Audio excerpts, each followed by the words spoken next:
Welcome to my channel. My name is Jordan Hetrick, and I'm the author of books about how to use your GoPro cameras. So I love to help people get started with their cameras and learn how to use them to create amazing content. On my YouTube channel, I always create a video on how to get started with your GoPro, but I thought I'd like to create a video with some of the most commonly asked questions by beginners and newbies so that I can help you get started with your GoPro and just kind of understand some of the basics. This is especially created for you if this is your first GoPro, or maybe you bought a GoPro a long time ago, a Hero 2 or Hero 3, and just never used it. So I wanted to create this video to answer some of those most basic questions and really just give you a quick understanding of your GoPro so you know what to do with it. This here is the Hero 10. I'll just show you a couple things on the Hero 10 that are similar across all the GoPro cameras. So if you're using a Hero 9 or Hero 8, Hero 7, these are all going to be similar. Basically, the GoPro has two buttons, and this confuses a lot of people. So it's got one button on the side here.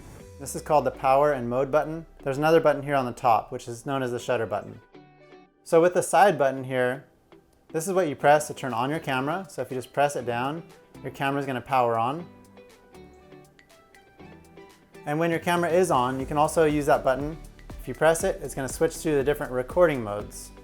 GoPro can record photos, videos, and time lapses. And this is the way to switch between those different modes. You can just remember this button turns on and off your camera and switches to the different recording modes. If you want to start recording a video, you can just press this button here. And if you're in video mode, which you'll see by these little icons here, you see a little video camera there, that just means you're in video mode. So if you press this button up here right now and start recording, that's going to start recording a video. And it's going to show you the amount of time that you've recorded here on this little front display screen. You can change the settings of this too, so that you can see yourself, or you can just turn it off completely. Right now I'm just showing the time that it's recorded. And then press the shutter button again, and the video will stop recording. It's very similar if you just want to switch over to photo mode and take a photo. You just go here and then you just press that top shutter button again, and it's going to take a photo. And depending on the photo mode you're in, there's different ways of taking photos. That just took a single photo. If you want to learn more about those, you can check out my Getting Started video. I go over the different modes that you can use in there, or I also have in my books, of course, everything you need to know about this camera. When you want to turn your camera off, you just hold down this button, the power mode button. Hold it down for about 4 seconds and your camera will power off. That's the basics of those two buttons there, just so you guys understand how to kind of navigate your camera. So I'm just going to turn the camera back on. I want to show you the touch screen. You see if the camera is rotated vertically, the icons are going to be like that. If you just flip it over, then you can flip them so they're horizontal. Now when you're on the touch screen, here is the recording mode. It's going to show you all your settings for recording. I'm not going to go into all that right now because I'm just trying to do a simple starter video for all you newbies. But I just want to show you a couple things because these can be hard to find for people who are just getting started.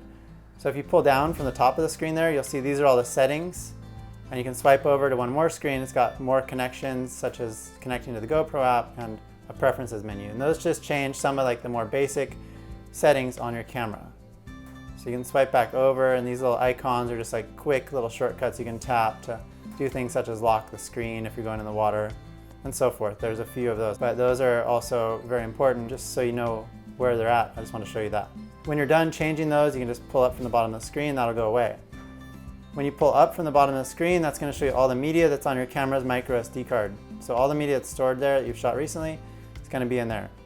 You can tap on that and you can look at the different functions. You can delete files there, watch it in slow motion, or scroll through it to see what you've got. I just want to show you where your media is stored. And that's going to store your videos and your photos there. And then when you want to go back to the recording screen, you can just pull down from the top of the screen. It'll take you back into the recording area.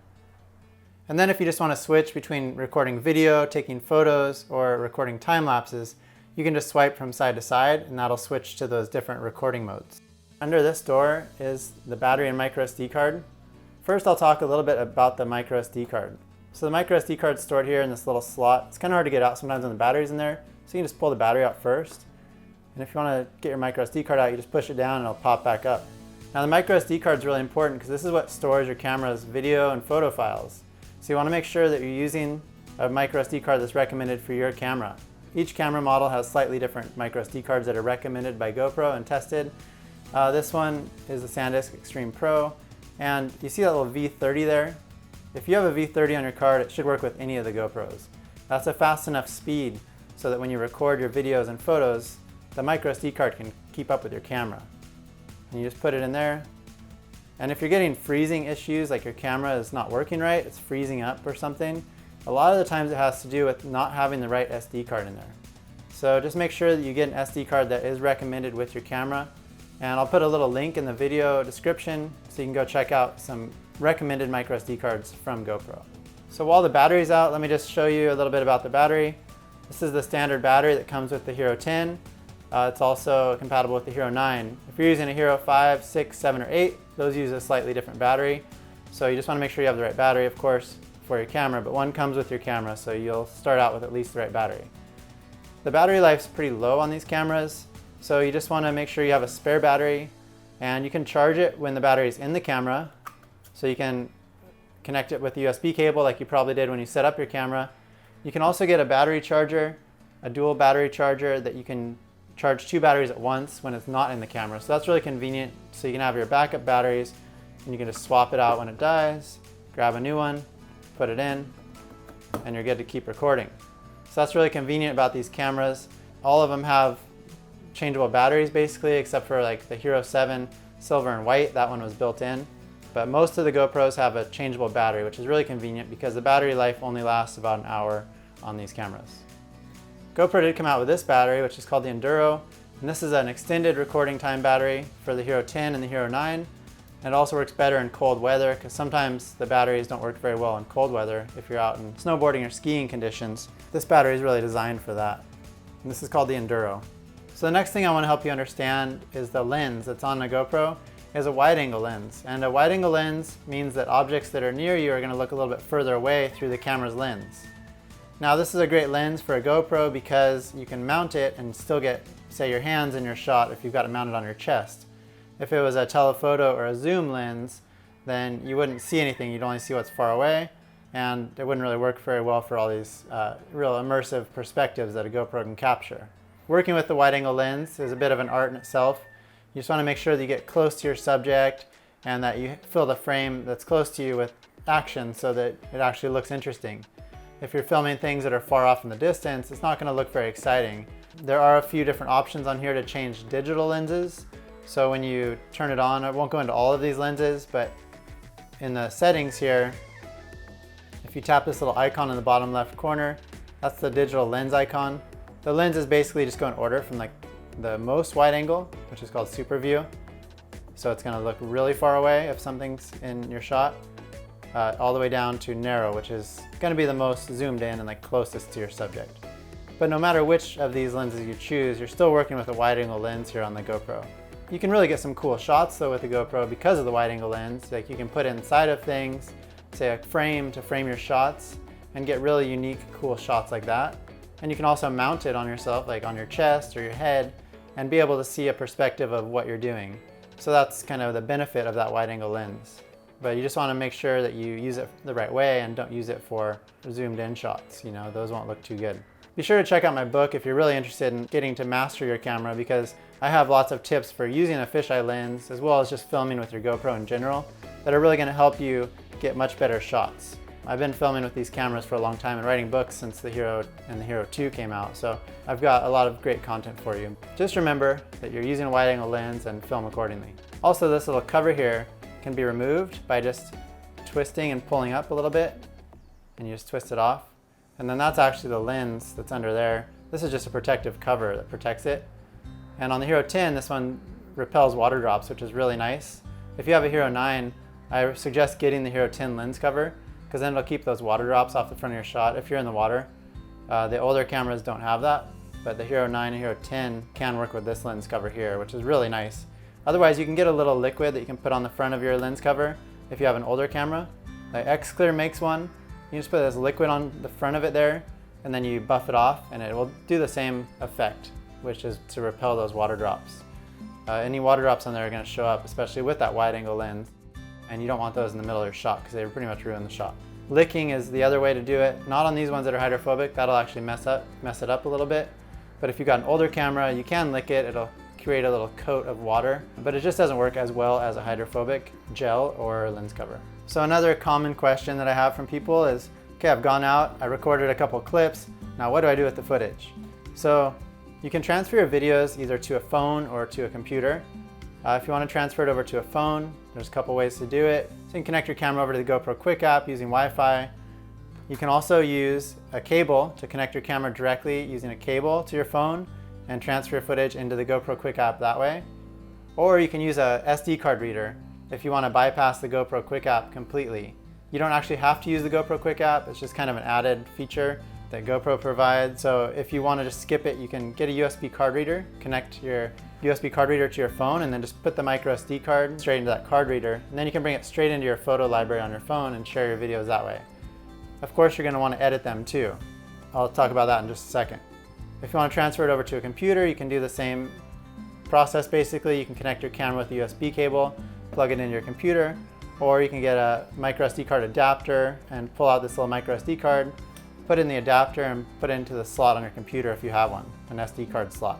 Then you can just drag those files over to your computer. I prefer to edit my high quality videos on a computer, even though phones can edit 4K. It depends really what you're planning to upload it to. You know, if you're uploading it just to Instagram, you don't need 4K. If you're uploading it to YouTube, you definitely want to go with the highest quality possible, because in a few years, that's not going to even be the highest quality. You just want to upload the highest quality now so that your footage is a little less dated in the future. Especially if you're starting a YouTube channel and you want to build that channel, my recommendation is start out with the highest quality footage now. In my book, I show everyone how to edit using DaVinci Resolve, and even though it's a complicated editor, I give you real simple steps on how to do it. And it's free, but it's got all the features of a pro editing tool such as Premiere Pro or Final Cut. If you use these more professional level ones, you can create better videos. And that's the goal basically, is to be able to create really high quality videos. So when your channel grows or your content grows, whatever you want to do with it, you've got nice quality content, and that's really going to show. And you've got a camera that's capable of producing this nice quality content. So you might as well take advantage of that. Speaking of YouTube, it really helps when you get likes on your channel. So go ahead and like this video so other people can help find it too. And be sure to subscribe to stay tuned for more videos. Another thing that I think is really important for everybody to realize, especially newbies and beginners, is that if you take care of your camera, it's going to last a lot longer. So this camera is waterproof to 33 feet deep, just like this. You don't have to use any extra case. If you're going deeper, you can use the protective housing by GoPro, and that allows you to go down to 196 feet deep. But most of us are not going that deep unless you're scuba diving or a super good free diver. So basically this camera can go like this into the ocean, into lakes, whatever. You just want to make sure when you're in salt water, after you come out, you rinse it with fresh water. Try to get all these little areas clean. Inside the mounting fingers here, you just want to get all that clean. You can see there's a bit of corrosion on this, and that just happens over time, even though I do rinse my camera. And also here in this side door, you're going to get a lot of corrosion. You just want to make sure you open that door every once in a while, but this little area in here, where you see that red, gets corroded. Try to keep it clean, you know, rinse it off when the door's closed so it doesn't get water inside of there. But you do want to keep it rinsed off, keep it clean, and eventually if this door corrodes too much, you can go buy a replacement door on GoPro and it just snaps off. You can snap on another one so that you've got a nice fresh door. It gets a little hard to open after a while. But make sure when you're rinsing it, your camera door is closed so you don't get any water inside of there. And also in these cracks here, sand gets in there if you're in fine sand. Sometimes you can get it out with this little blower, but some of it doesn't come out very easy. So it's fine. It doesn't really matter if there's a little piece of sand in there, because it's going to happen if you're using your camera. But as long as you keep it rinsed off and not corroding in salt water, you'll be much better off. Also, if this gets corroded, you can replace that. There's little screws there. You can just unscrew it and buy a new one. I've never had to replace one, but they do get sticky. They're kind of hard to open sometimes, especially if you haven't opened it for a while.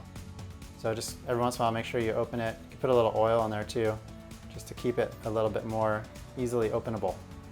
Of course, these mounting fingers can be used to mount your camera, just like this, to a different mount, either directly to a mount or to a buckle. In my book, of course, I've also got some more in my Getting Started video if you want to check out a little bit about that. But definitely check the links in the video description below and go get the book for your camera so you can really take your camera to the next level and take all of your footage and create some amazing content with it. Thank you guys so much for watching. Subscribe to my channel and I'll see you next time.